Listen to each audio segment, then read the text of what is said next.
Shout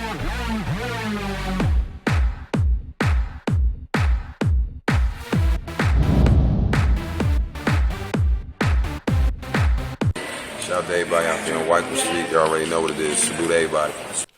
First time experience with hip hop that made you fall in love with it has to be battle shit. Period. It always comes down to battle stuff with me. There's a freestyle you can find of me if you dig deep enough in the interwebs. It was how'd it go? Shit. It was like, it was a rapper's beef. When I first heard the slang they spit and fell in love with the punchlines that mangled kids. It was Capano and Cass, Bucks and Sis, Ill Chris and Jihad War, Bucks and Kiss. I would listen as the wordplay erupts and twists till every verse I ever worked on was the fucking shit. That was it. Yeah. So that's it. It's always been battle rap for me. I love punchlines. I loved room shakers, like all that type of shit just made me buy in 100%.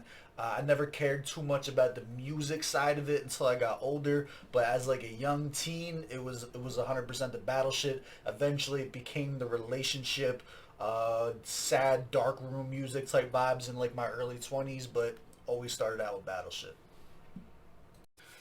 When did you decide to review artists from Africa and why? This is actually a question that I get a lot in the comment sections, especially with the reoccurring fans. Once they start really digging in, I have over 200 reactions to this point from artists from different countries in Africa. It wasn't on purpose. I had no idea that there was an actual African hip-hop scene, whether it was from South Africa or Nigeria or Ghana, so on and so forth. I had no idea. When I first started, I didn't get many requests because it was a new channel. So I would literally go off of what the recommended videos were on the sidebar of YouTube for the music that I listen to personally. And I discovered a cat called Nasty C. Huge shout out to Nasty C. I came up with a song, I believe it was I'm Sorry, was the very first thing that I heard from him. I spazzed out. I was like, this is amazing. This is super dope. I was vibing with it. I was like, this was awesome. So I just put the video out. I had no idea he was from South Africa. I didn't know what South African sounded like or any, you know what I mean? Like I had no idea about any of that. I just heard a rapper that I thought was dope making dope music. And then my comment section blew up. And they were like, he's from South Africa. You have to check out more South African artists. And I hadn't gotten any requests at that point for like people that like really cared for me to dig into their music. So I was like, all right, let's go. And then I ended up discovering Stogie T and Reese. And then I started discovering the underground cats. And then it became a whole life in and of itself where I was getting involved in the culture and learning about it myself. And the history, and it just, I don't know, it enthralled me. I had no idea that this whole other world and lure of hip-hop existed. And one thing just kind of led to another and spiraled out after that. So it wasn't intentional. But again, huge shout out to Nasty C for the plug that he had no idea about. And I think it worked out pretty well so far. I see you talk to Aziza a lot on Twitter. Is it because she's beautiful? Let's go. Shout out to PQ. What do I want to say about this? Let me put it this way. I'm gonna keep it 100 with you guys. Aziza is beautiful, 100%. We're all there. She's very clever with her thirst traps. Whether it's the workout pics or the thigh view, we peep game over here, right? With that being said, Aziza being beautiful is probably the least interesting thing about her.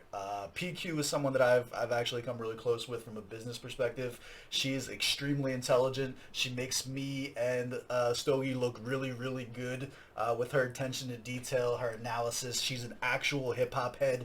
The conversations that you can have with her about things, especially when you don't agree, to have someone who can articulate their point of view that doesn't necessarily end in an argument but an intelligent conversation is a rare trait to have in a human, period. And it's one of the reasons that I really respect her. Plus, as somebody that I do business with, I have looked into like her own personal interest and stuff like that. She has like old blogs and stuff like that where she used to write poetry. So like her creative side and interest into hip hop and things of that nature, it was a natural click. Plus, if you follow us on Twitter, which you obviously do, she's not above getting down into scumbag conversations in the trenches with us, which I always appreciate and is probably the most endearing thing about her. She's not afraid to get her hands dirty and fucking troll with us. So shout out to PQ, huge fan of her. Make sure you follow her on all platforms. Shout out to The Element. Let's go. What's the fastest way to rise in hip hop culture that's not dissing or beef? I am incredibly unqualified to answer this, but I'll give my 2 cents. If I'm going to answer this, I'm going to answer this from a marketing perspective, right? Very, very rarely is reinventing the wheel the way to gain access in any type of culture, right? The people who come and shift the culture are a once in a generation talent. And if you're that person, then you don't need me to give you any advice on that. You're going to come and just shift the culture on your own. Assuming that you're not that person and you still want a piece of the pie in marketing in general, like I said, it's not about reinventing the wheel. It's about looking at what's already working, what goes trending, what are the avenues that other people who are finding success are taking. Look at the blueprint that's already there and then seeing what can you add to it. What is it about you that makes it unique? What can you do to improve on an already successful formula, right? Some obvious things for me, I'm going to say reaction channels, you know what I'm saying? Getting in with the reaction channels. Anything that gives you additional exposure. Right now, TikTok is like the biggest thing in the world, the easiest place to go viral. I would look at what kind of trends and stuff like that are going viral over there. Whenever you look at lists, always view them from most popular. Like if you look at videos, for instance, on YouTube or something like that, look at the videos that are most popular from an artist and figure out what is it about that made that the most popular, and what is it like that you can do that has your own twist, while still trying to remain original. You know what I'm saying? There's a difference between following a formula and swagger jacking, and I think some people do to, like, if you listen to music right now, some people get that messed up, whereas there's 100 songs that sound exactly the same. That's probably not the image that you're going for. So yeah, as I first said, I'm extremely unqualified as I am not somebody who is blown up in hip hop culture. I'm still very, very much so in the beginning stages myself. But that's my 2 cents on that. Who are your top 5 dead or alive? I fucking hate this question. I'm not prepared to answer this from a factual standpoint. Like I can't come up with a top 5 dead or alive right now that I would ever argue with someone. I can tell you who, like, my top 5 favorite or most listened to right now, which is probably the direction that I'm gonna go with this, right? Because when you start talking about top 5 dead or alive, there needs to be parameters. Like, are you including, like, does it matter about album sales or impact on the culture? Are we just talking about bars? Are we talking about people that change the shift and sound of hip hop and progress? Like, there's so much that goes into it that no one ever clarifies. No one ever puts parameters on it. They're just like, who's your top 5? And then they want to argue with you because, well, so and so outsold them. Like, we didn't. Shut up. Shut up. All right.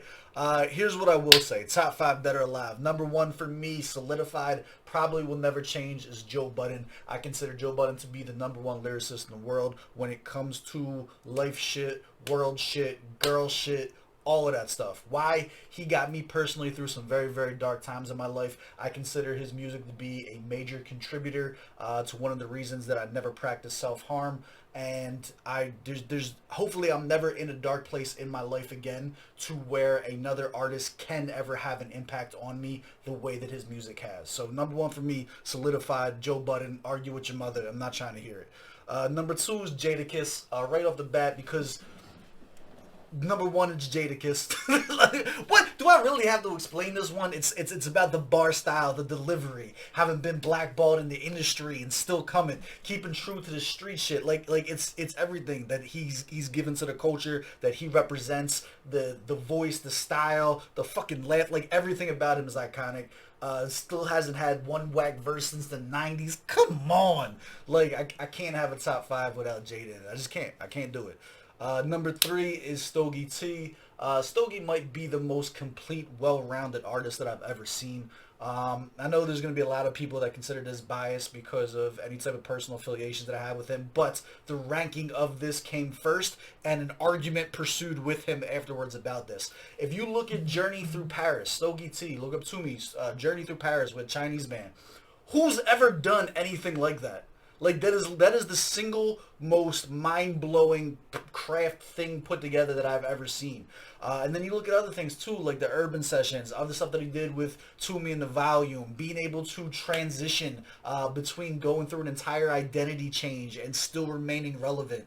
You look at longevity, the same stuff with you were talking about with Kiss, right? Like the ability to last between generations and as sounds are changing and still remain relevant. Like, there's so much that goes into it. So that's number 3 for me. Number 4 and number 5 are probably more newer additions, and it's more based on enjoyability than anything else.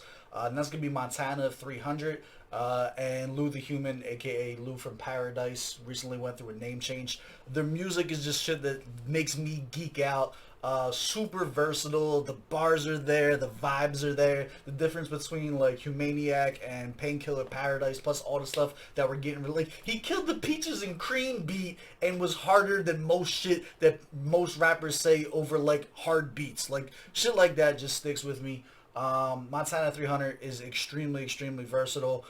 Puts a lot of other people on. Him and I have some differences with him with some personal life opinions and views that came out in recent years. But separating that from the music, I consider the music to be super entertaining, makes you laugh, super catchy. The bars are always there. Like, there you go. So there goes my top 5.